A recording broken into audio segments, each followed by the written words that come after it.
आज हम बात करते हैं थ्योरी ऑफ डिमांड की। थ्योरी ऑफ डिमांड में सबसे पहले मैं आज जो कंसेप्ट है डिमांड का मीनिंग और डिमांड की डेफिनेशन के बारे में डिस्कस करूँगा। इकोनॉमिक्स में जो माइक्रो इकोनॉमिक्स की ब्रांच है उसके अंदर डिमांड का जो कंसेप्ट है सबसे इम्पोर्टेंट कंसेप्ट है, इसलिए मैं डिमांड का कंसेप्ट सबसे पहले डिस्कस यहाँ पे करता हूँ। सबसे पहले बात करेगी डिमांड के मीनिंग की। इकोनॉमिक्स में डिमांड का मीनिंग क्या दे रखा है वो आज हम डिस्कस करेंगे। डिमांड का जो मीनिंग दे रखा है, demand refers to a consumer's desire to purchase goods and services at given price. Demand एक ऐसा एलिमेंट है कंज्यूमर के नीड एंड वांट से अराइज होता है जो कंज्यूमर की डिज़ायरनेस है। कंज्यूमर की डिज़ायरनेस मतलब कंज्यूमर की इच्छा है किसी भी गुड्स एंड सर्विसेज को एक पर्टिकुलर प्राइस पे क्या करना, परचेज करना। सो पहली जो लाइन दे रखी डेफिनेशन में, demand refers to the consumer desire to purchase goods and services at given price. Second बोल रखा है demand in terms of economics में be explained as the consumer willingness. Consumer की विलिंगनेस है इकोनॉमिक्स में, अगर बात की जाए तो कंज्यूमर की इच्छा है डिमांड, या फिर कंज्यूमर की खुद की एबिलिटी किसी भी गुड्स को परचेज करना या एक गिवन आइटम को परचेस करना जिसकी उसको नीड एंड वांट है। तो हमने यहाँ दो डेफिनेशन पढ़ी है। एक तो डिमांड की फर्स्ट डेफिनेशन पढ़ी है कि कंज्यूमर की डिज़ायरनेस है गुड्स एंड सर्विसेज की गिवन प्राइस पे, और सेकंड डेफिनेशन यहाँ पे पढ़ी है कि कंज्यूमर की विलिंगनेस या एबिलिटी किसी भी गुड्स को परचेस करना या किसी भी आइटम को परचेस करना उसकी नीड एंड वांट के अकॉर्डिंग। उसके बाद बात करते हैं elements of demand. Elements of demand का मतलब क्या है कि डिमांड में क्या क्या ज़रूरी है, डिमांड करने के लिए क्या क्या एलिमेंट होना ज़रूरी है, डिमांड करने के लिए कौन कौन सी कैटेगरी होना ज़रूरी है, जिसमें तीन कैटेगरी बताई गई है। मेनली जो तीन कैटेगरी के ऊपर फोकस करा गया है इकोनॉमिक्स में। फर्स्ट कैटेगरी बता रखी इफेक्टिव डिज़ायर और वांट ऑफ ए गुड। जब तक डिज़ायरनेस या वांट नहीं आएगी गुड की तब तक डिमांड अराइज नहीं होगी। तो यहाँ पे सबसे पहली जो चीज़ ज़रूरी है इफेक्टिव डिज़ायरनेस। इफेक्टिव डिज़ायरनेस मतलब उस चीज़ की नीड एंड वांट होनी चाहिए आपको, उस चीज़ को खरीदने की, उस चीज़ को परचेस करने की, उस चीज़ को यूज़ करने की डिज़ायरनेस और वांट होना ज़रूरी है किसी भी कमोडिटी या किसी भी गुड की। सेकंड पॉइंट बता रखा है money to purchase the commodity. किसी जो आप कमोडिटी खरीदना चाहते हो उस कमोडिटी को खरीदने के लिए आपके पास मनी अवेलेबल होना चाहिए। विदाउट मनी आप किसी भी कमोडिटी को परचेस नहीं कर सकते। तीसरा पॉइंट बता रखा है विलिंगनेस। इच्छा होनी चाहिए मनी पे करने की, जो आपके पास अमाउंट है मनी का उसको पे करने के लिए सेलर को कमोडिटी परचेस करने के लिए, क्योंकि किसी भी कमोडिटी को जब भी हम खरीदते हैं तो उसके लिए सबसे पहले आपको पे करना पड़ता है, मनी के फॉर्म में आपको पे करना पड़ता है।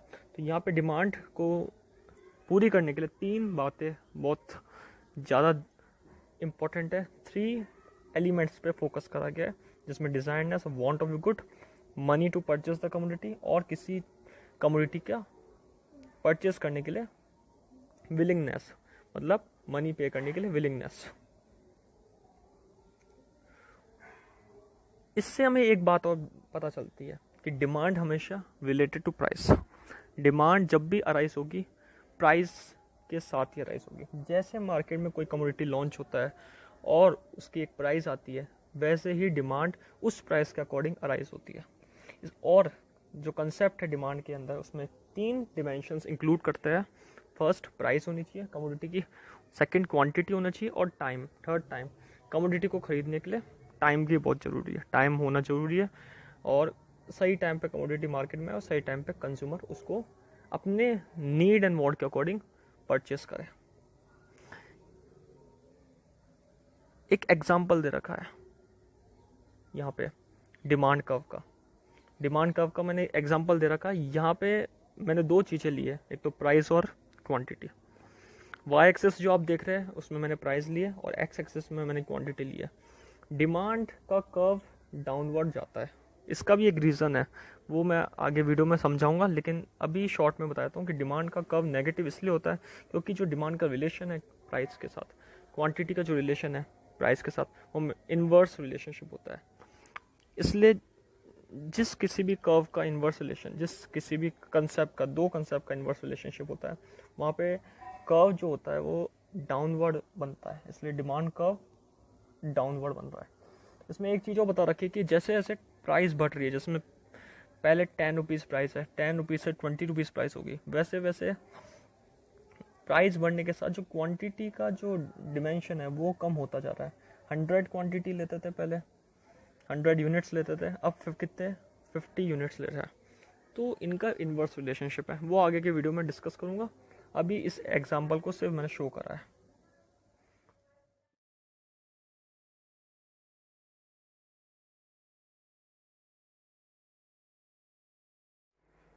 Welcome students. Today we have discussed about a new topic in economics theory of demand, types of demand. हमने पिछली वीडियो में डिमांड के मीनिंग के बारे में बात करी थी, और इस वीडियो में डिमांड के जो टाइप्स है उसके बारे में एक बार डिस्कस करते हैं। तो डिमांड के दो टाइप है। एक फर्स्ट है इंडिविजुअल डिमांड और सेकंड है मार्केट डिमांड। इंडिविजुअल डिमांड की पहले बात करते हैं। Individual demand refers to the demand for a good or service by an individual or household. एक वन पर्सन, वन इंडिविजुअल या वन फर्म या वन सेक्टर या वन कंपनी या फिर वन ऑर्गेनाइजेशन या वन हाउस होल्ड सेक्टर के द्वारा जो डिमांड की जाती है किसी भी गुड्स एंड सर्विसेज की, उसको हम इंडिविजुअल डिमांड रेफर करते हैं, इंडिविजुअल डिमांड कहते हैं। Individual demand comes from interaction of individual desires with the quantities of goods and services that he or she is able to afford। यही process बता रखा है इंडिविजुअल डिमांड का कि इंडिविजुअल डिज़ायर से, इंडिविजुअल नीड एंड वांट के according goods की quantity and services अपने आप के अकॉर्डिंग, अपने बजट के अकॉर्डिंग इंडिविजुअल डिमांड अफोर्ड करता है। तो यहाँ पे इंडिविजुअल डिमांड के बारे में बता रखा है कि इंडिविजुअल डिज़ायरनेस वन पर्सन की डिमांड किसी भी कमोडिटी के रिगार्डिंग, क्वांटिटी के regarding at available price in the market जो रहती है उसको इंडिविजुअल डिमांड कहते हैं। इसके बाद डिस्कस करते हैं एग्जाम्पल इंडिविजुअल डिमांड का। ये एग्जाम्पल मैंने ले रखा है, इसमें प्राइस दे रखी है आपको रुपीस में और क्वांटिटी डिमांड दे रखी है मैंगो की। मैंगो कमोडिटी ले रखा है, एक प्राइस 25 दे रखी है फर्स्टली। उस प्राइस पे mango 1000 gram means 1 kg consumer individual purchase कर रहा है।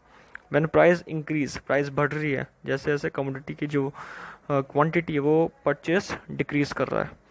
तो when price 50 rupees, commodity quantity demanded 750 gram and after then 100 price, that is a 250 gram. That is a individual demand example. One person demand at available price and they decrease or increase their quantity demand according to their need and want in the market. So यहाँ पे बता रखा है कि price जो है available price पे एक available quantity need and want के अकॉर्डिंग कंज्यूमर अफोर्ड करता है। और जब एक कंज्यूमर की हम बात करते हैं तो उसको इंडिविजुअल डिमांड कहते हैं। इसके बाद बात करेंगे मार्केट डिमांड की। मार्केट डिमांड का मतलब क्या? Summation of consumer in the market at given price. Market demand individual demand का समेशन है, दैट मीन्स टोटल जितने भी कंज्यूमर्स हैं मार्केट में उन सब की डिमांड का सम कर दिया जाए या फिर टोटल कर दिया जाए या उन सब की डिमांड को मिलाकर एक अवेलेबल प्राइस पे हम कह सकते हैं मार्केट डिमांड। किसी भी कमोडिटी की डिमांड अलग अलग प्राइस पे जो होती है उसको हम क्या कहते हैं? मार्केट डिमांड कहते हैं। मार्केट डिमांड को अदर वर्ड्स में ये भी कहा जा सकता है, it is the sum total of all individual demand of the commodity at different price. Different price पे अलग अलग कमोडिटी की डिमांड रहती है। सो मार्केट डिमांड एक ऐसा ही डिमांड का टाइप है सेकंड, जो ये बताता है कि जब कंज्यूमर्स या इंडिविजुअल्स डिमांड का सम टोटल कर दिया जाता है एक कमोडिटी के रिगार्डिंग डिफरेंट प्राइस पे, तो वहाँ पे उस डिमांड को हम क्या कहते हैं? उस डिमांड को हम कहते हैं मार्केट डिमांड।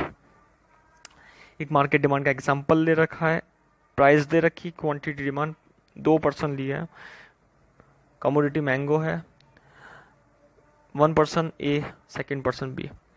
मार्केट डिमांड एक टोटल डिमांड है, तो यहाँ पे A plus B is equal to market demand. Price 25, 50, 100 increase हो रही है और जो डिमांड है वो डिक्रीज हो रही है। प्राइस की इंक्रीज होने के साथ डिमांड डिक्रीज होती क्वांटिटी की। ए की डिमांड दे रखी है, बी की डिमांड दे रखी है, at different prices different demand at 25 rupees price, A demand 1000 gram, B demand 1100 gram, that is a total 2100 gram. Second 50 price, that is a 750 gram quantity demanded by A, quantity demanded by B 800 gram, and after total 1550 gram.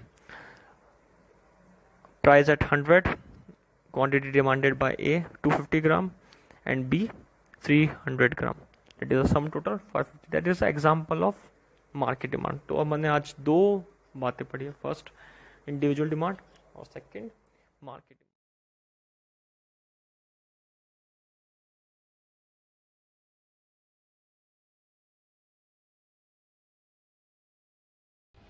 Welcome students, today we will discuss about a new topic that is known as demand schedule.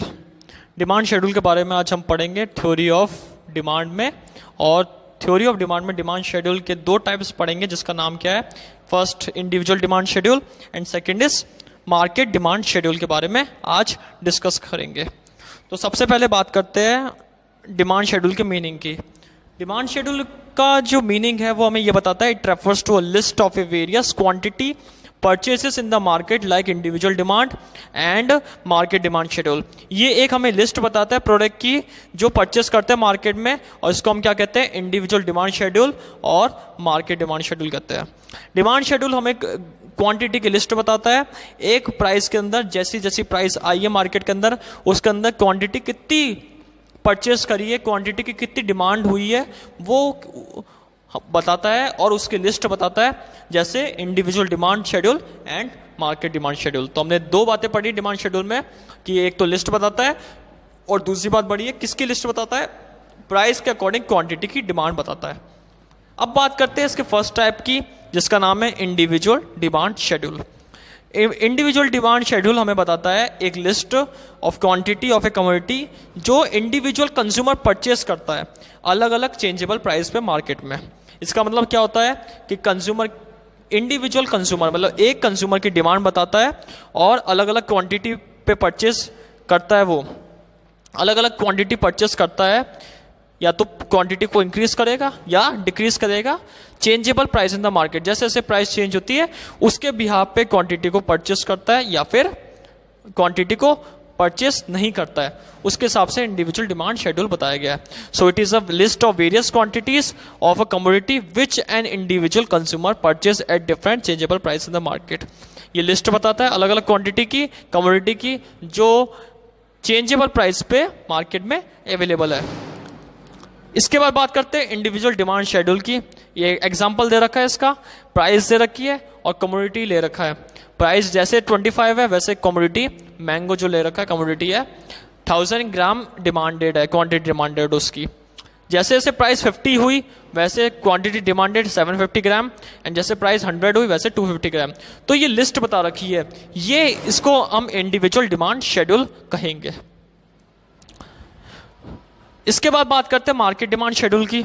Market demand schedule में एक schedule है, एक list है जो represent करता है different quantities of commodity which all consumer will by at a possible prices.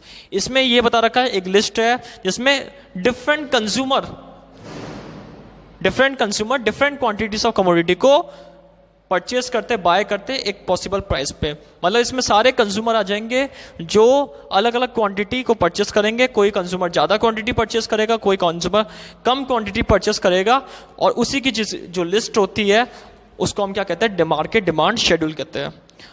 ये list हमेशा पॉसिबल प्राइस पे आती है, और उस पॉसिबल प्राइस पे ऑल कंज्यूमर यहाँ पे बात करते हैं, ऑल कंज्यूमर या ऑल इंडिविजुअल्स क्वांटिटी को डिमांड करते हैं, क्वांटिटी डिमांडेड करते हैं। ये मार्केट डिमांड का शेड्यूल बता रखा है, मैंने मार्केट डिमांड का। जो प्राइस दे रखी है उस प्राइस पे मिनिमम ये मैंने बताया था, पिछली वीडियो में बताया था कि मार्केट डिमांड में कम से कम 2 पर्सन्स या 2 इंडिविजुअल्स होने जरूरी है।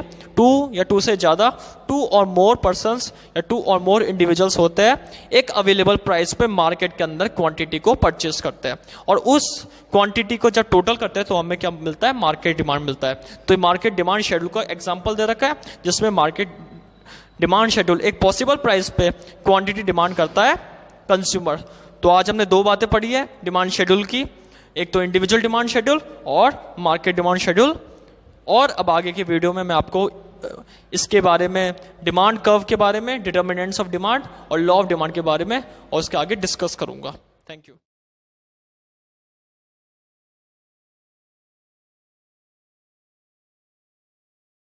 वेलकम स्टूडेंट्स, आज हम बात करेंगे थ्योरी ऑफ डिमांड में अगले नए टॉपिक की, जिसका नाम है डिमांड कर्व।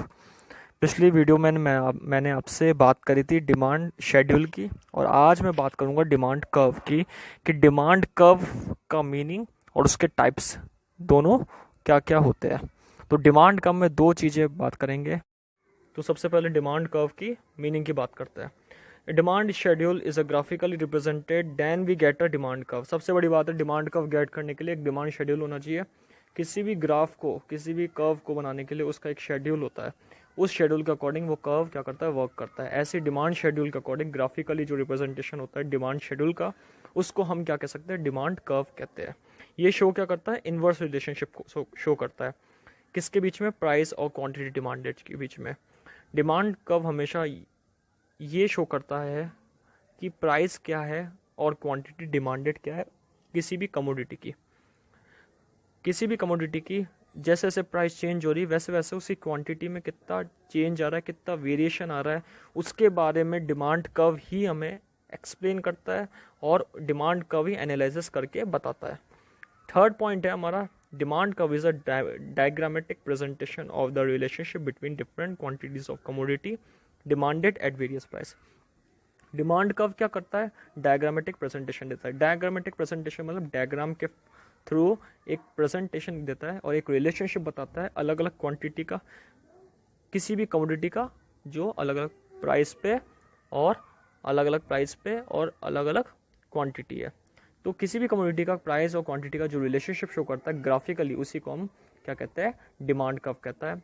और कंक्लूजन इसका यही निकलता है कि इसका जो ऑब्जेक्टिव है शो कर्व बनाने का, वो यही है कि प्राइस एंड क्वांटिटी डिमांडेड में जो रिलेशनशिप है, जो चेंजेस आ रहे हैं, जो वेरिएशंस आ रहे हैं किसी भी कमोडिटी के अंदर, उसके बारे में एक्सप्लेन करना ये डिमांड कर्व का ऑब्जेक्टिव रहता है। तो हमने आज डिमांड कर्व की सबसे पहले बात करी कि डिमांड कर्व होता क्या है।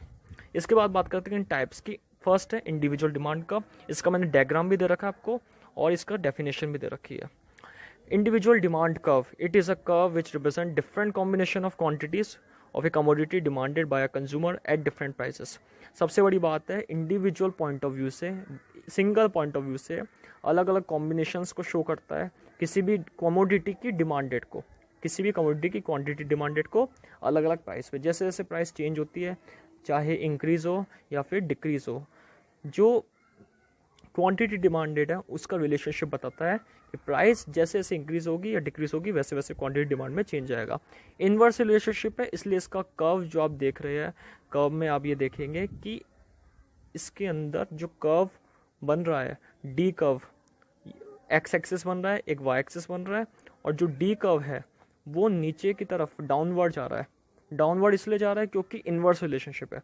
किसी भी कर्व में अगर इनवर्स रिलेशनशिप शो होता है तो उसका जो कर्व है वो डाउनवर्ड की तरफ जाता है, और एक ऐसी चीज़ बताता है जो किसी भी चीज़ में इनवर्सनेस दिखा रहा है, नेगेटिवनेस दिखा रहा है, यानी कि एक चीज़ बढ़ रही है और दूसरी चीज़ घट रही है, एक चीज़ इंक्रीज हो रही है, दूसरी चीज़ इंक्रीज हो रही है। यहाँ पे प्राइस इंक्रीज हो रहा है तो क्वांटिटी डिमांडेड डिक्रीज हो रहा है। तो इंडिविजुअल डिमांडेड कर्व हमें कर्व रिप्रेजेंट करता है अलग अलग कॉम्बिनेशन क्वांटिटीज़ के किसी भी कमोडिटी के।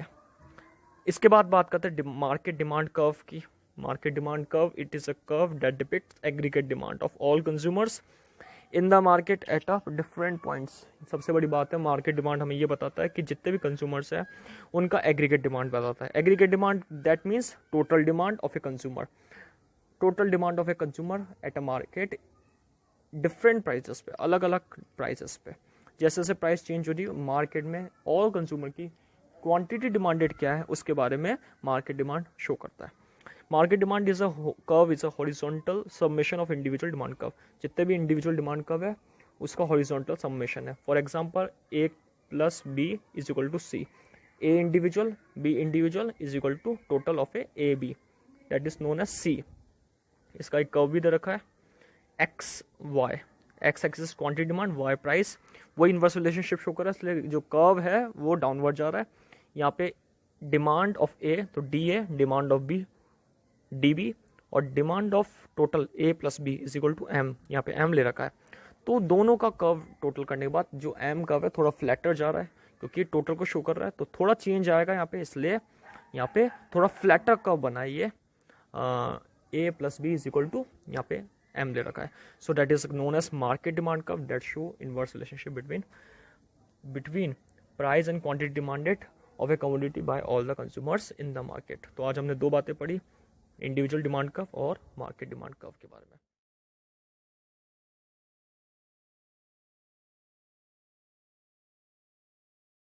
स्टूडेंट्स, आज हम बात करेंगे सेशन में थ्योरी ऑफ डिमांड में नए टॉपिक पे change in quantity demanded and change in demand के ऊपर हम डिस्कस करेंगे कि change in quantity demand and change in demand क्या होता है, उसके ऊपर आज हम बात करेंगे। तो सबसे पहले मैं बात करूंगा चेंज इन क्वांटिटी डिमांडेड और चेंज इन डिमांड में दो टॉपिक के ऊपर। फर्स्ट है एक्सटेंशन ऑफ डिमांड और सेकंड है कॉन्ट्रैक्शन ऑफ डिमांड। इन दोनों को पढ़ाने से पहले मैं आपको चेंज इन क्वांटिटी डिमांडेड और चेंज इन डिमांड के बारे में बताता हूँ कि जैसे जैसे क्वांटिटी डिमांड चेंज होती है किसी भी कारण से, किसी भी रीज़न से, जैसे other than price, income increase और decrease, change in taste and preference of consumer, और change in price of substitute goods, तो इससे क्या होता है डिमांड कर्व में शिफ्टिंग आता है, या तो अपवर्ड या डाउनवर्ड। इसको हम क्या कहते हैं, चेंज इन क्वांटिटी डिमांड।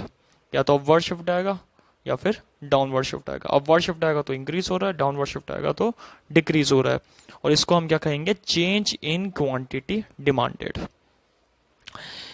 ये डिमांड कर्व में चेंज को बताता है और इसी से हमारी क्या होती है, डिमांड चेंज होती है किसी भी फैक्टर से, प्राइस के अलावा।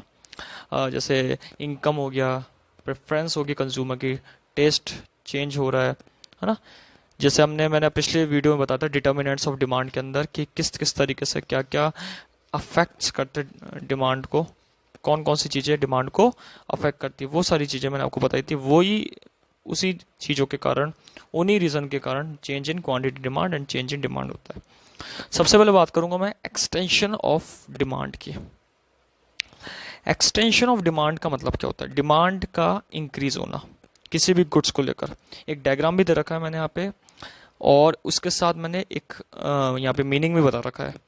When the quantity demanded of a good rises due to the fall in price, it is called extension of demand. सबसे बड़ी बात है कि extension या expansion किसी भी goods की क्या बताता है कि जो quantity demanded है वो गुड्स की क्या हो रही है, राइज हो रही है, मतलब कमोडिटी की क्वांटिटी डिमांडेड इंक्रीज हो रही है। रीजन क्या है, फॉलिंग प्राइस। आपको कर्व में दिखेगा एक्स एक्सेस तो क्वांटिटी है, पोमीग्रेनेट ले रखा है मैंने, और प्राइस वाई एक्सेस है। यहाँ पे डी कर्व नीचे की तरफ जा रहा है तो एरो भी इसका डाउनवर्ड जा रहा है। ये जो एरो है ये क्या बता रहा है, डाउनवर्ड जो जा रहा है, ये प्राइस डिक्रीज के बारे में बता रहा है। प्राइस डिक्रीज हो रही है और इससे क्या हो रहा है, डिमांड इंक्रीज हो रही है। डी कर्व डाउनवर्ड क्यों जा रहा है, क्योंकि इनवर्स रिलेशन है कि जैसे जैसे प्राइस गिरेगी तो गुड्स की जो डिमांड है वो इंक्रीज होगी। सो जब भी प्राइस फॉल्स होगी, प्राइस का डिक्रीज होगा, तो यहाँ पे किसी भी कमोडिटी में उस गुड्स का जो क्वांटिटी डिमांडेड है वो राइज होगी, और इसी को मैं कहता हूँ एक्सपेंशन या फिर extension of demand. For example, जैसे पोमीग्रेनेट का एग्जाम्पल लेता हूँ। पोमीग्रेनेट की प्राइस अभी है 100 रुपीज़ पर किलो, उस समय डिमांड इसकी 250 ग्राम है। जैसे जैसे पोमीग्रेनेट की प्राइस डिक्रीज हुई 100 रुपीज़ पर केजी से 50 रुपीज़ पर केजी आ गई, तो यहाँ जो डिमांड है वो पोमीग्रेनेट की 250 GM से 750 GM इंक्रीज हो गई। So that is called extension. When price of a commodities decrease, then a quantity demanded of a commodity increases. That is called a extension or expansion of demand. इसको ही हम क्या कहते हैं, extension और expansion of A demand. इसके बाद second point जो बता रखा है वो है contraction of demand.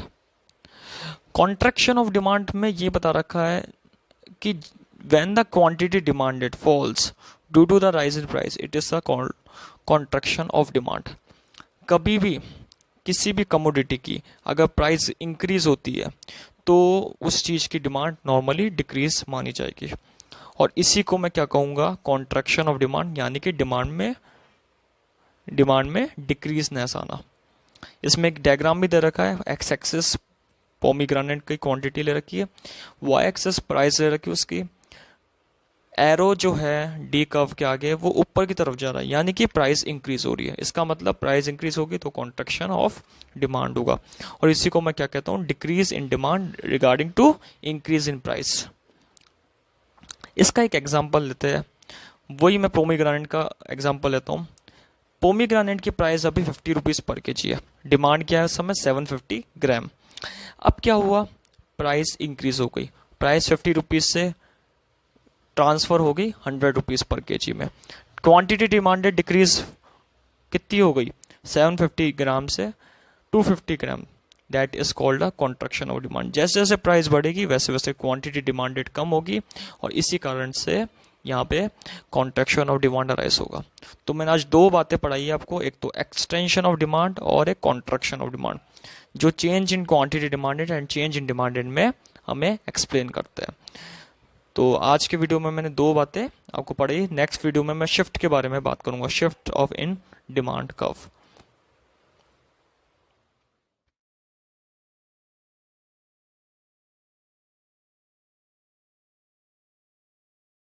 Welcome students, आज हम बात करेंगे इकोनॉमिक्स में थ्योरी ऑफ डिमांड के नेक्स्ट पार्ट की, जिसका नाम है डिटर्मिनेंट्स ऑफ डिमांड। इस सेशन में हम डिटर्मिनेंट्स ऑफ डिमांड के ऊपर डिस्कस करेंगे कि कौन कौन से ऐसे डिटर्मिनेंट्स है, कौन कौन से ऐसे फैक्टर्स है जो हमारे डिमांड को, कंज्यूमर की डिमांड को अफेक्ट करते हैं, और कौन कौन से इस तरह के फैक्टर्स यहाँ पे मार्केट में देखे जाते हैं। जो फैक्टर्स है कौन कौन से इस तरीके से है जो मेनली मार्केट में देखे जाते हैं, जैसे प्राइस ऑफ अ कमोडिटी, किसी भी कमोडिटी की प्राइस, कंज्यूमर की इनकम भी एक इफेक्ट डालती है डिमांड के ऊपर, क्वांटिटी डिमांड के ऊपर, प्राइस ऑफ रिलेटेड कमोडिटीज,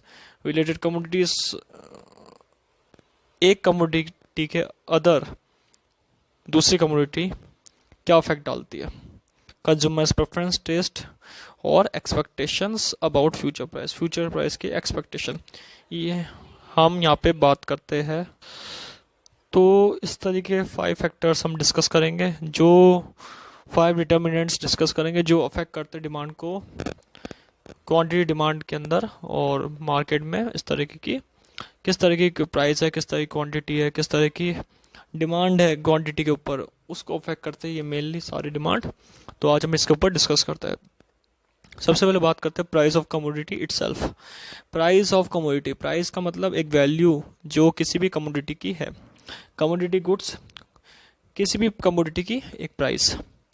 यहाँ पे प्राइस का मतलब क्या है, किसी कमोडिटी की value according to commodities, जो भी कमोडिटी का जो नेचर है उसके अकॉर्डिंग प्राइस कमोडिटी की। अब कमोडिटी की जो प्राइस आती है मार्केट में, उसके अकॉर्डिंग कमोडिटी की क्या क्वांटिटी डिमांडेड है वो हमें देखना पड़ता है, क्योंकि लॉ ऑफ डिमांड क्या कहता है, लॉ ऑफ डिमांड ये कहता है कि when price rises the quantity demand falls, and when price falls the quantity demand rises. That also means that when price drop demand will rises. इसका मतलब ये बता रखा है कि अगर प्राइस कम होगी तो डिमांड बढ़ेगी, किसी भी क्वांटिटी की, किसी भी कमोडिटी की क्वांटिटी बढ़ेगी, और अगर प्राइस ज़्यादा होगी तो क्वांटिटी की डिमांड कम होगी। तो प्राइस एक ऐसा फैक्टर है जो अफेक्ट करता है किसी भी कमोडिटी की को उसकी डिमांड के अकॉर्डिंग। अगर प्राइस ज़्यादा होगी तो क्वांटिटी हमेशा मेनली नॉर्मली यहाँ पे डिमांड कम रहेगी उस क्वांटिटी की, और अगर प्राइस कम रहेगी तो क्वांटिटी की डिमांड ज़्यादा रहेगी। ceteris paribus relationship between prices of related commodities and quantity of this commodity. ceteris paribus का मतलब यही हो गया inverse relationship between prices of related commodity and quantity demanded of the commodity.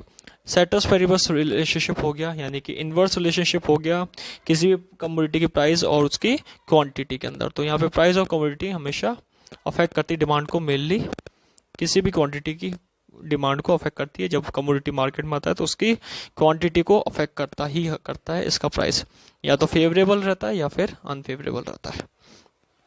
इसके बाद बात करते हैं income of the consumer. Income of the consumer का रिलेशन क्वांटिटी डिमांड से बहुत ही क्लोज है। When income is rises so will the quantity demand rises, and when income falls so falling of demand.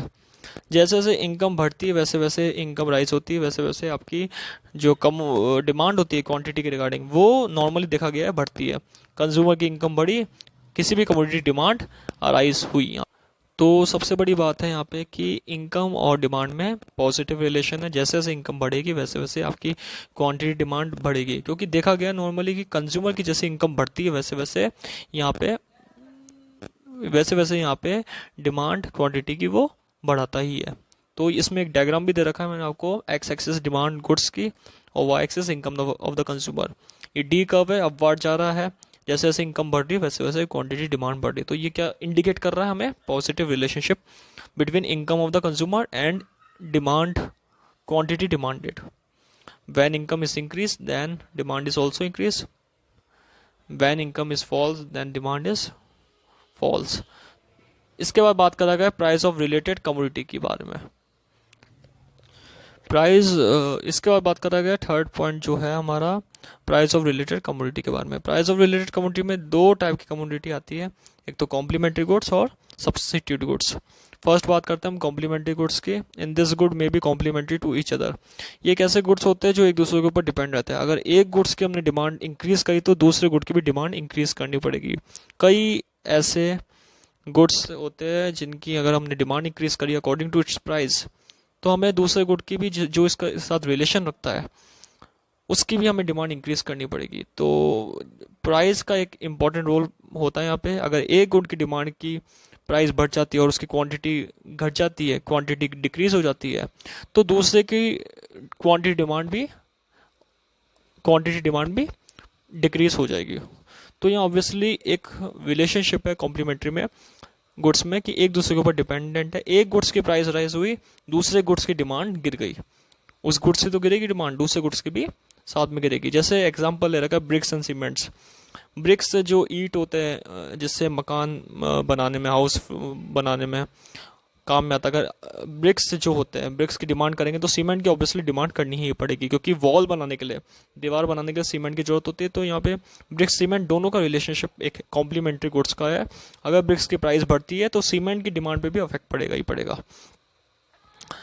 तो ब्रिक्स एंड सीमेंट हो गया, tennis racket, tennis ball हो गया, बाइक एंड पेट्रोल हो गया, कार एंड डीजल, बहुत सारे example है इसके जो ये बताता है कि कॉम्प्लीमेंट्री गुड्स ऐसे होते हैं जो एक दूसरे के ऊपर कॉम्प्लीमेंट्री रहता है, दोनों डिपेंडेंट रहता है, वो इसमें बता रखा है। एक गुड्स की प्राइस बढ़ेगी तो दूसरे गुड्स की डिमांड भी अफेक्ट होगी ही होगी। इसके बाद बात करते हैं substitute goods. Substitute goods, if goods are substitute, एक गुड्स को सब्स्टिट्यूट करके दूसरे गुड्स को गेट करना, ये हो गया सब्स्टिट्यूट गुड्स। एक गुड आप यूज कर रहे हो लेकिन उसके जैसा दूसरा गुड है, क्यों आप दूसरे गुड के ऊपर क्यों जा रहे हो? क्योंकि उसकी प्राइस में कुछ बढ़ गया या टेस्ट, फैशन, कुछ भी रीजन हो सकता है जिससे आप दूसरे गुड के ऊपर जा रहे हो। अगर एक गुड्स की प्राइस इंक्रीज होगी तो दूसरे गुड के ऊपर आप आ जाओगे। For example T and coffee, if price of coffee increase and price of T remain constant. अगर कॉफी की प्राइस इंक्रीज होती है और टी की प्राइस कॉन्स्टेंट रहती है, चेंज नहीं होती, ना इंक्रीज ना decrease, then people will demand more tea. People किसकी डिमांड ज़्यादा करेंगे? टी की। क्यों? क्योंकि कॉफ़ी की प्राइस क्या होगी? इंक्रीज होगी। पीपल किस पे आ जाएंगे? टी के ऊपर आ जाएंगे। और डिमांड जो होगी कॉफ़ी की वो क्या हो जाएगी? यहाँ पे डिक्लाइन हो जाएगी। तो सब्स्टिट्यूट गुड हमें ये बताता है कि एक गुड को छोड़ के, एक गुड को सेक्रीफाइस करके दूसरे गुड्स के ऊपर आना, because it's price is increase and आप अनदर गुड के ऊपर आ रहे हो, उसकी प्राइस डिक्रीज हो चुकी है या फिर कांस्टेंट है, इसलिए आप उसके ऊपर उसकी डिमांड कर रहे हो उस गुड्स की। तो मैंने टी और कॉफ़ी के एग्जांपल से समझाया आप लोगों को कि अगर सब्सिड्यूड गुड, एक गुड की प्राइस इंक्रीज होती है तो दूसरे गुड के ऊपर जो कंज्यूमर है वो अपने आप यहाँ पे, कंज्यूमर अपने आप वहाँ पे उसके ऊपर आता है। इसके बाद बात करिए consumer test preference etcetera. Consumer test preference etcetera की बात करी गई है कि कंज्यूमर का टेस्ट क्या है मार्केट में, वो भी अफेक्ट करता है डिमांड को। प्रेफरेंस किसकी है, कंज्यूमर की प्रेफरेंस किस गुड्स के ऊपर है, वो भी डिमांड को अफेक्ट करता है। When the public desire or preferences change in favor of product, so does the quantity demanded। अगर आप कोई प्रोडक्ट मार्केट में लेके आए हो और पब्लिक उसके फेवरेबल है, यानी कि उसको प्रेफरेंस देती है, अपनी डिजायरनेस, अपनी नीड एंड वांट को उसकी तरफ लगाती है जो गुड्स आप लेके आए हो, तो उसकी डिमांड जो होगी कमोडिटी की वो इंक्रीज होगी, क्वांटिटी डिमांड इंक्रीज होगी। लेकिन अगर आप ऐसा गुड लाए हो जिसका पब्लिक के अगेंस्ट है, जो पब्लिक के टेस्ट के अगेंस्ट है, पब्लिक के प्रेफरेंस का अगेंस्ट है, तो यहाँ पे ऑब्वियसली बात यह रहेगी कि आपके जो कमोडिटी है उसकी क्वांटिटी डिमांडेड गिरेगी ही गिरेगी, फॉलिंग होगी। तो consumer age taste, preference, fashion, time period, ये सारी चीज़ें क्या अफेक्ट करती है डिमांड को, अफेक्ट करती डिमांड को, और कमोडिटी की जो डिमांड है वो इससे इंक्रीज या डिक्रीज होती रहती है। लास्ट पॉइंट बता रखा, fifth affect expectations about future prices. Future prices की एक्सपेक्टेशंस, फ्यूचर में प्राइस बढ़ेगी, इंक्रीज होगी या घटेगी, डिक्रीज होगी।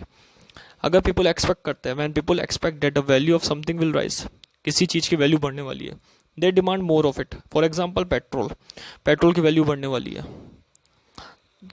नेक्स्ट डे से, तो आज ही डिमांड क्या हो जाएगी, इंक्रीज हो जाएगी।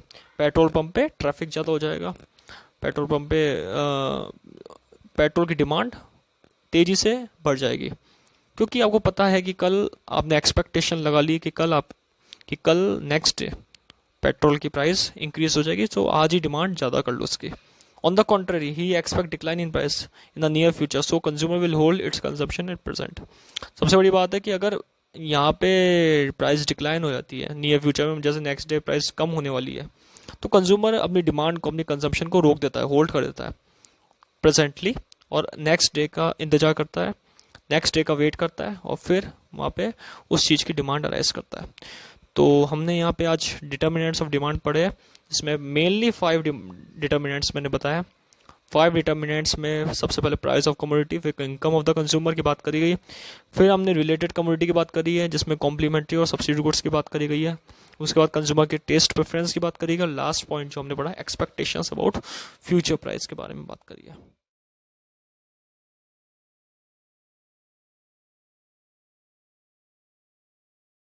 वेलकम स्टूडेंट्स, आज हम बात करेंगे इकोनॉमिक्स में shifts in demand curve, theory of demand के अंदर। इस सेशन में शिफ्ट इन डिमांड कर्व के बारे में डिस्कस करेंगे कि शिफ्ट इन डिमांड कर्व क्या होता है और इसका किस तरीके से शिफ्ट जो है, 2 तरीके के शिफ्ट बता रखे हैं।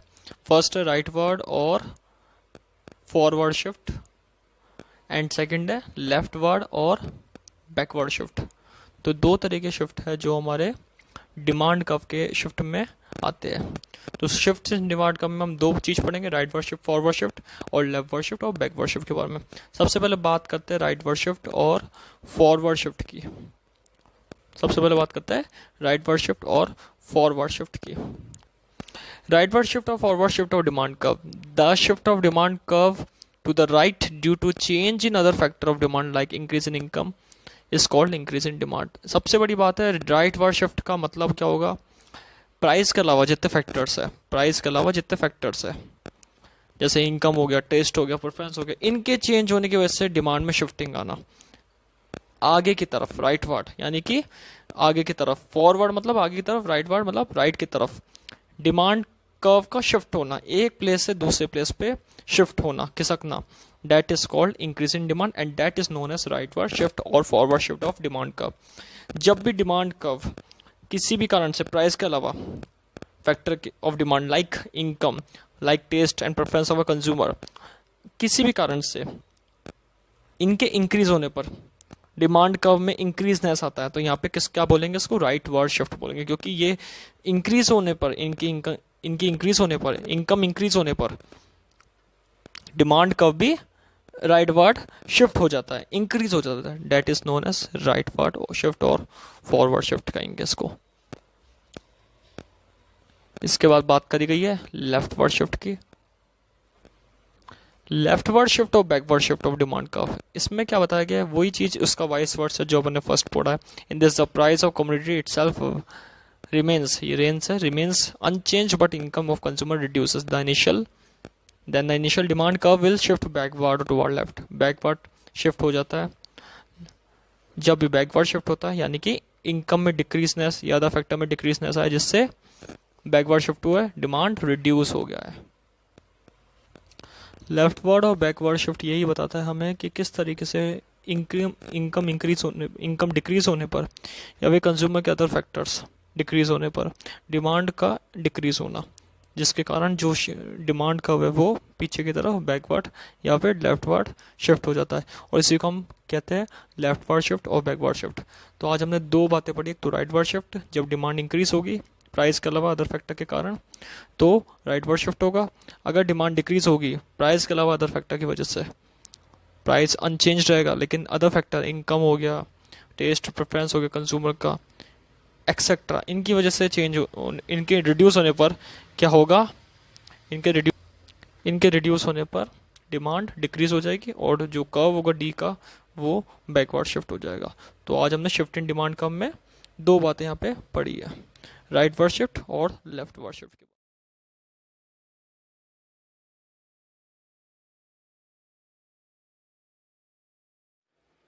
वेलकम स्टूडेंट्स, आज हम बात करेंगे लॉ ऑफ डिमांड के बारे में, थ्योरी ऑफ डिमांड में। इस सेशन में लॉ ऑफ डिमांड के बारे में डिस्कस करेंगे कि लॉ ऑफ डिमांड का मीनिंग क्या होता है और इसका किस तरीके का डायग्राम है और ये क्या बताता है हमें किस तरीके डिमांड के किस तरीके के बारे में, डिमांड के प्राइस और क्वांटिटी डिमांड में क्या रिलेशन बताता है, वो सारी चीज़ें आज हम डिस्कस करेंगे लॉ ऑफ डिमांड के अंदर।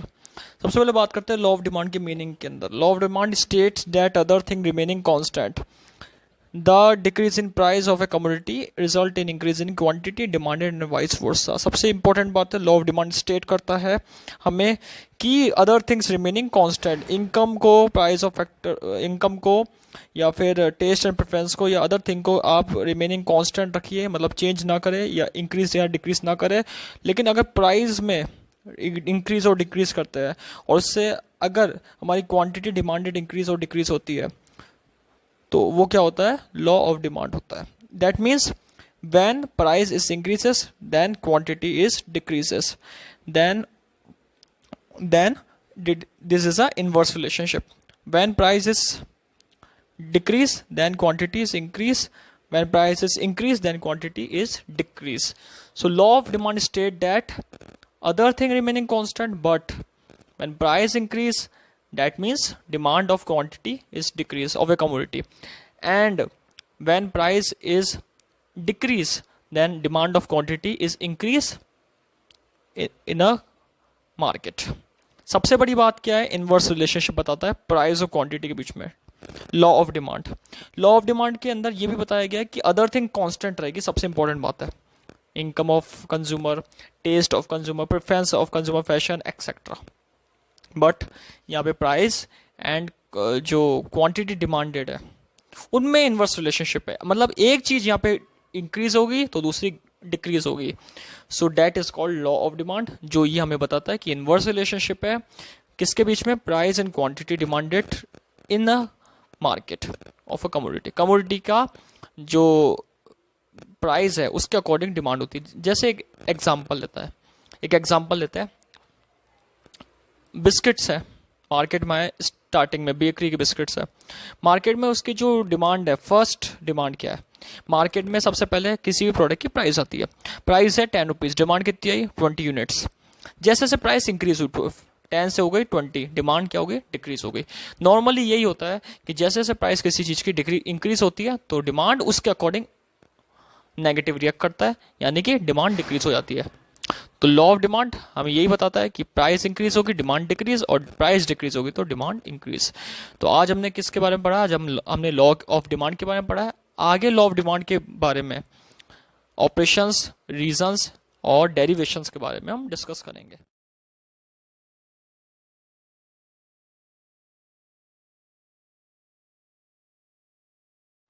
Welcome students. Theory of demand के इस सेशन में हम बात करेंगे derivation of law of demand के बारे में। लॉ ऑफ डिमांड हमने प्रीवियस वीडियो में पढ़ा था, इस वीडियो में हम डिस्कस करेंगे लॉ ऑफ डिमांड के डेरिवेशन के बारे में, यानी कि लॉ ऑफ डिमांड के एनालिसिस के बारे में हम यहाँ पे डिस्कस करेंगे। तो सबसे पहले इसके बारे में बात करते हैं कि लॉ ऑफ डिमांड के डेरिवेशन क्या है। फर्स्ट पॉइंट हम डिस्कस करेंगे मार्जिनल यूटिलिटी एंड प्राइस पे, और सेकेंड डेरिवेशन जो होगा, सेकेंड बेसिस होगा डेरिवेशन का, वो होगा हमारा law of equi marginal utility. तो यहाँ पे इसको कंटिन्यू करके हम आगे बढ़ते हैं। फर्स्ट जो बताया गया हमारा marginal utility and price. Marginal utility and price का मतलब क्या होता है यहाँ पे? मार्जिनल यूटिलिटी यानी कि एडिशनल यूटिलिटी किसी भी कमोडिटी की, और प्राइस क्या होगा हमारा? उसकी वैल्यू, कि एडिशनल यूटिलिटी उस प्राइस पे क्या यूटिलिटी है मार्जिनल, उसके बारे में हम लोग यहाँ पे डिस्कस करेंगे। सो marginal utility and price first point है, जो हमें बताता है कि प्राइस के ऊपर, एक प्राइस के ऊपर प्राइस के इंक्रीज और डिक्रीज होने से क्या यूटिलिटी पे फर्क पड़ता है, क्या यूटिलिटी पे इफेक्ट पड़ता है, उसके बारे में डिस्कस करेंगे।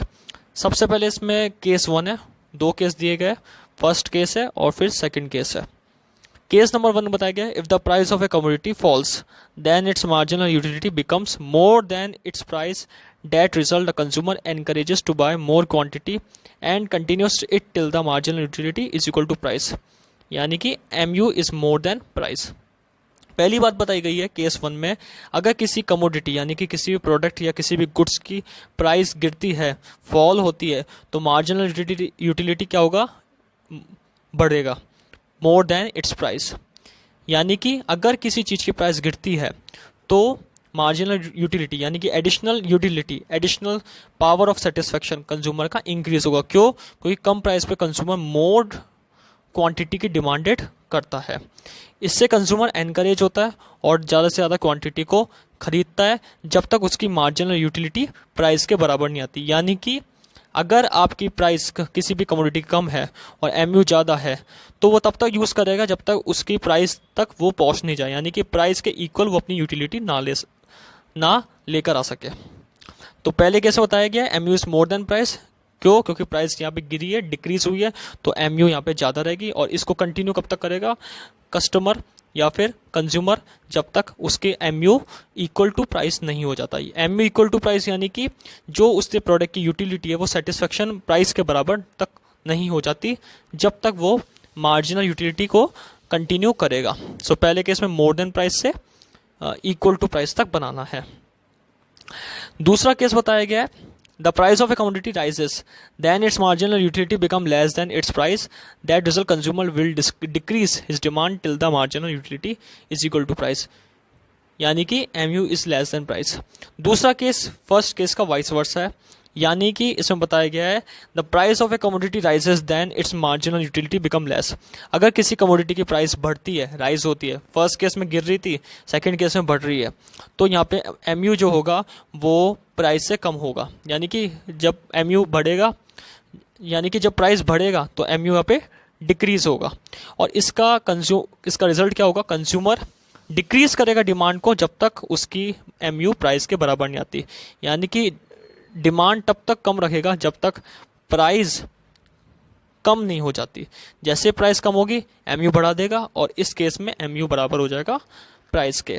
यानी कि एमयू लेस देन प्राइस से एमयू इक्वल टू प्राइस करना है।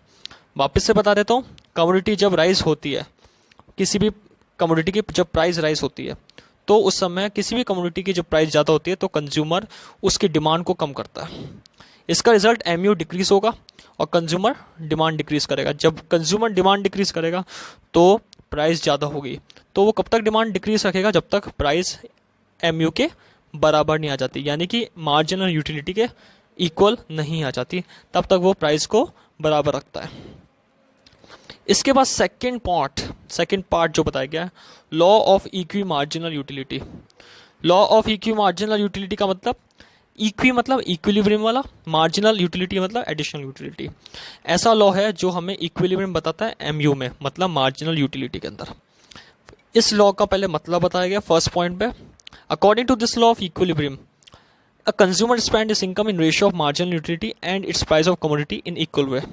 इस लॉ के अकॉर्डिंग ये बताया गया है कि कंज्यूमर जो होता है एक रैशनल पर्सन माना जाता है, यानी कि समझदार व्यक्ति माना जाता है, और वो अपनी इनकम को किस रेशो में स्पेंड करता है, जब तक उसकी प्राइस एमयू के बराबर नहीं हो जाती। यानी कि वो जो यूटिलिटी रखेगा वो प्राइस के बराबर रखेगा इक्वल वे तक, तब तक वो स्पेंड करता है इसकी इनकम। फॉर एग्जांपल कंज्यूमर को कोई प्रोडक्ट यहाँ पे चाहिए, तो उस प्रोडक्ट को परचेस करने के लिए उसको इनकम में से स्पेंड करना पड़ेगा, यानी कि खर्चा करना पड़ेगा इनकम में से। तो वो अपनी एडिशनल यूटिलिटी कब इक्वल लेकर आएगा, जब तक उसकी प्राइस के वहाँ तक पहुँच नहीं जाए। जैसे कोई प्रोडक्ट 10 रुपये तक है, 10 रुपये का कोई प्रोडक्ट है, 10 रुपीज़ का अगर कोई प्रोडक्ट है, तो कंज्यूमर को 10 रुपीज़ अपनी इनकम में लाना पड़ेगा, और फिर उस प्राइस के इक्वल जब वो इनकम लिया आएगा तब उस प्राइस के अकॉर्डिंग अपनी एमयू को सेटिस्फाई करेगा। तो ये सबसे बड़ी इंपॉर्टेंट बात कही है। 2 केसेस है इसमें। फर्स्ट केस है केस 1 एंड सेकेंड है केस 2। केस 1 में बताया गया है if the price of X, यानी कि एक्स कमोडिटी का नाम है, falls then MU X upon P X is more than MU Y upon P Y. 2 goods लिए यहाँ पे, एक्स कमोडिटी और वाई कमोडिटी। एक्स कमोडिटी की प्राइस गिर गई है तो उसकी डिमांड कंज्यूमर ने इंक्रीज कर दी, जबकि वाई कमोडिटी की प्राइस बढ़ी है तो उसने डिमांड क्या कर दी, कम कर दी। तो यहाँ पे डिमांड किसकी बढ़ी है, अभी एक्स कमोडिटी की। इस केस में बताया गया है in this situation consumer is getting more marginal utility from X in comparison to Y. यानी कि 2 गुड्स के अंदर एक्स कमोडिटी और वाई कमोडिटी में कंज्यूमर ने एक्स को प्रेफरेंस दी है।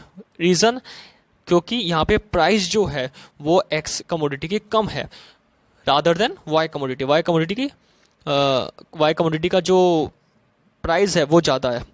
दोनों एक ही नेचर के गुड है, लेकिन एक्स कमोडिटी की प्राइस कम है, इसलिए एक्स कमोडिटी की जब प्राइस कम है तो उसकी डिमांड ज़्यादा है। अब यहाँ पे केस 1 में एक्स की प्राइस गिर गई और वाई की प्राइस ज़्यादा है। अब एम यू इक्वल कैसे होगा इसमें, दोनों कमोडिटी का एम यू इक्वल तब होगा जब कमोडिटी वाई या अपनी प्राइस कम करेगा और एक्स के बराबर लिएगा, या एक्स कमोडिटी अपनी प्राइस बढ़ाएगा वाई के बराबर ले आएगा। यानी कि M U X upon P X is equal to M U Y upon P Y. ये कंडीशन जब तक नहीं आती तब तक यहाँ पे इक्विलिब्रियम नहीं बन पाएगा। सेकंड केस बताया गया इसका वाइस वर्सा फर्स्ट केस का। If the price of X rises then the M U X upon P X is less than M U Y upon P Y. अब सेकेंड केस फर्स्ट केस का vice versa है।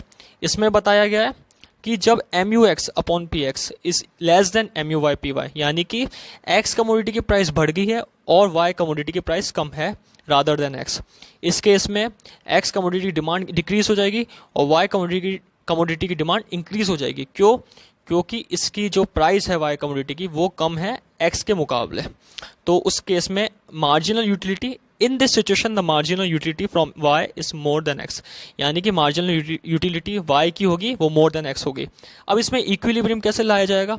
इसमें equilibrium तब लाया जाएगा जब x की price को कम करके वाई के बराबर लाएंगे, तो M U X upon P X is equal to M U Y upon P Y, या फिर वाई की प्राइस को बढ़ा के एक्स के बराबर लाया जाए जिससे M U X upon P X is equal to M U Y upon P Y. तो इसका कंक्लूजन ये निकलता है कि दोनों केसेस के अंदर बराबर क्या लाना है, M U X upon P X is equal to M U Y upon P Y. तो इस वीडियो में हमने 3 बातें पढ़ी है यहाँ पे डेरिवेशन के अंदर। 2 बातें पढ़ी है इसके अंदर। फर्स्ट केस है मार्जिनल यूटिलिटी एंड प्राइस, और सेकंड केस है law of equal marginal utility. Thank you.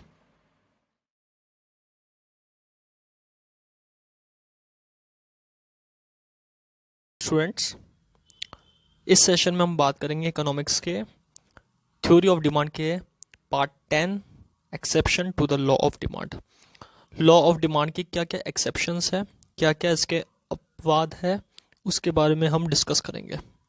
So to know about the exception of law of demand, सबसे पहले हमें ये जानना पड़ेगा कि डिमांड कर्व क्या होता है और लॉ ऑफ डिमांड क्या होता है, जो प्रीवियस वीडियो में मैं बता चुका हूँ आपको। लॉ ऑफ डिमांड रिलेशन बताता है इनके बीच में। लॉ ऑफ डिमांड रिलेशन बताता है हमारे डिमांड कर्व के बीच में और प्राइस के बीच में, क्वांटिटी और प्राइस के बीच में। जैसे जैसे क्वांटिटी इंक्रीज होती है प्राइस जब डिक्रीज रहती है, और क्वांटिटी जब डिक्रीज होती है यानी कि प्राइस जब इंक्रीज रहती है। इनके बारे में इनवर्स रिलेशनशिप शो करता है लॉ ऑफ डिमांड। अब इसके इसी वीडियो में हम पढ़ेंगे exceptions to the law of demand. Exceptions to the law of demand में दो तरीके के एक्सेप्शंस मेनली है, बाकी अदर तरीके के एक्सेप्शंस है। फर्स्ट है एक्सेप्शन हमारा गिवन गुड्स, सेकंड है prestigious goods, third possibility of future changes in price, fourth ignorance of consumer and wrong belief, and fifth demand for things which are necessity of life. ये 5 तरीके के हम पढ़ेंगे जिसमें एक्सेप्शन बताया गया लॉ ऑफ डिमांड का। तो सबसे पहले हम बात करेंगे गिवन गुड्स की। गिवन गुड्स कौन से होते हैं? ये सबसे बड़ा एक्सेप्शन है लॉ ऑफ डिमांड का। इसमें गिवन गुड्स के बारे में बताया गया है एक स्पेशल कैटेगरी के गुड्स जिनकी जो डिमांड होती है decrease along with the fall in price. अब यहाँ पे लॉ ऑफ डिमांड नहीं लग रहा, क्यों? क्योंकि डिमांड डिक्रीज हो रही है और प्राइस भी गिर रही है, और जब प्राइस बढ़ेगी तो डिमांड भी अपने आप बढ़ जाएगी। फॉर एग्जाम्पल, जैसे अनाज हो गया, ग्रेन हो गया, कॉटन क्लॉथ हो गया, है ना, ये सारी चीज़ें जो होती है इनकी जो डिमांड है तभी बढ़ती है जब इनकी थोड़ी वैल्यू इंक्रीज हो, और अगर इनकी वैल्यू डिक्रीज रहती है तो यहाँ पे इनकी प्राइस भी गिरी होती है और इनकी डिमांड भी यहाँ पे बढ़ जाती है। यानी कि इसमें ये बता रखा है कि जो ऐसे गुड्स होते हैं जिनकी डिक्रीज यहाँ पे डिमांड होती है, कब होती है? जब प्राइस गिर जाती है, और जब प्राइस बढ़ती है तो डिमांड बढ़ जाती है। इनमें लॉ ऑफ डिमांड एप्लीकेबल नहीं होता। और ये ऐसे कौन से होते हैं? जैसे coarse grain, course cotton cloth, example ये दे रखे हैं। Along with decrease in price of these goods, the consumer also decrease the consumption. Therefore, the law of demand does not apply in case of given goods. ऐसे goods जो एक standard maintain करते हैं अपना, उनके ऊपर लॉ ऑफ डिमांड एप्लीकेबल नहीं होता। ये एक स्टैंडर्ड के बेसिस पे है। यहाँ पे अगर इनकी प्राइस गिरेगी तो इनकी डिमांड भी गिर जाएगी, क्योंकि लोग बाग अपना स्टैंडर्ड मेंटेन करने के लिए इनकी प्राइस गिरने के बाद भी इनकी डिमांड को नहीं बढ़ाते। लेकिन अगर इनकी प्राइस बढ़ती है तो लोग बाग अपने स्टैंडर्ड या पब्लिक अपने स्टैंडर्ड को मेंटेन करने के लिए यहाँ पे डिमांड को मेंटेन करती है। इसके बाद हम बात करेंगे यहाँ पे प्रेस्टिजियस गुड्स की। ये ऐसे गुड्स होते हैं these are demanded because of their high price, for example diamond, ornaments etcetera. इनकी जो डिमांड होती है वो यहाँ पे हाई प्राइस पे ही बढ़ती है। ये भी प्रेस्टिजियस गुड्स होते हैं, लग्जरी गुड्स जिन्हें हम कहते हैं। फॉर एग्जांपल डायमंड, ऑर्नामेंट्स, हमेशा प्राइस हाई रहती है, लेकिन डिमांड भी तभी बढ़ती है तो और प्राइस हाई, स्टैंडर्ड शो करने के लिए इसमें भी यही बात का ध्यान रखा गया है। लेकिन ये बेसिकली रिचनेस को शो करता है। जो लग्जरी गुड्स होते हैं उनके ऊपर ही ये जो एक्सेप्शन है एप्लीकेबल होता है। बाकी जो प्रीवियस हमने पढ़ा गिवन गुड्स, वो नॉर्मल गुड्स के लिए एप्लीकेबल होता है। उसमें भी कई एक्सेप्टेड नॉर्मल गुड्स है जो उनकी डिमांड गिरती है जब प्राइस गिरती है, और डिमांड बढ़ती है तो प्राइस बढ़ती है, लेकिन इसमें हाई प्राइस में डिमांड रहेगी। थर्ड पॉइंट है possibility of future changes in price. इस पॉइंट में बताया गया कि कंज्यूमर का जो पॉसिबिलिटी होती है यहाँ पे, कि कंज्यूमर को पता चल जाता है कि उनको लगता है कि इस चीज़ की प्राइस बढ़ने या घटने वाली है, तो उसकी डिमांड पहले ही चेंज हो जाती है। फॉर एग्जाम्पल, किसी चीज़ की प्राइस अभी कम है, अब प्राइस कम है और यहाँ पे डिमांड यहाँ पे ज़्यादा है उस चीज़ की, ठीक है। अगर उनको पता है कि प्राइस बढ़ने वाली है इस चीज़ की, तो यहाँ पे वो डिमांड को और बढ़ा देंगे। पॉसिबिलिटी रहती है यहाँ पे, है ना। प्राइस किसी चीज़ की घटने वाली है तो डिमांड को अपने आप कम कर देंगे। तो पॉसिबिलिटी रहती है यहाँ पे कि किस चीज़ की प्राइस बढ़ने और घटने वाली है। अगर उनको पॉसिबिलिटी यहाँ पे पता रहता है पब्लिक को कि पॉसिबिलिटी है इस प्रोडक्ट की, इस कमोडिटी की, तो वो उस चीज़ की डिमांड को बढ़ाते या घटाते हैं। इस चीज़ के ऊपर लॉ ऑफ डिमांड नहीं लगता। कंज्यूमर का ignorance, 4 point, consumer ignorance of consumer and wrong belief. कई चीज़ों के ऊपर कंज्यूमर इग्नोर करता है उस चीज़ को, या फिर कंज्यूमर को ये रहता है कि ये प्रोडक्ट की क्वालिटी नहीं है, तो उसकी चीज़ आप कितनी भी घटा दो तो उसकी डिमांड तब भी नहीं बढ़ेगी। चाहे आप उसकी प्राइस बढ़ा दो तो भी डिमांड नहीं बढ़ेगी, ना बढ़ेगी ना घटेगी। डिमांड एक पॉइंट पे फिक्स रहेगी डिमांड, क्योंकि यहाँ पे कंज्यूमर का इग्नोरेंस है। चाहे उसके आप प्राइस इंक्रीज करो या डिक्रीज करो, उसके ऊपर कोई फर्क नहीं पड़ता, और ये लॉ ऑफ डिमांड के ऊपर एप्लीकेबल नहीं होता। फिफ्थ पॉइंट बता रखा है demand for things which are necessities of life. ऐसे गुड्स की डिमांड हमेशा हाई रहती है जिसकी नेसेसिटी रहती है, ज़रूरत के सामान, यानी कि ज़रूरत के प्रोडक्ट जो होते हैं उनकी, या ज़रूरत के कमोडिटी जो होता है उनकी डिमांड हमेशा रहती है। क्यों? क्योंकि उनकी ज़रूरत है पर्सन को, चाहे उसकी प्राइस बढ़ा दो या घटा दो, कोई फ़र्क नहीं पड़ता। फॉर एग्जांपल टूथपेस्ट, सोप, यानी कि राशन का सामान, जो भी खाने पीने के, ये सारी चीज़ें इनकी नेसेसिटी है लाइफ के अंदर, तो यहाँ पे इनके ऊपर डिमांड का कोई फ़र्क नहीं पड़ता, वो प्राइस का कोई फ़र्क नहीं पड़ता, डिमांड इनकी फिक्स रहती है, डिमांड हाई रहती है इनकी, प्राइस बढ़ाओ या घटाओ डिमांड इनकी हमेशा हाई रहेगी। तो इस वीडियो में हमने यहाँ पे exceptions to the law of demand के बारे में डिस्कस करा है। Thank you.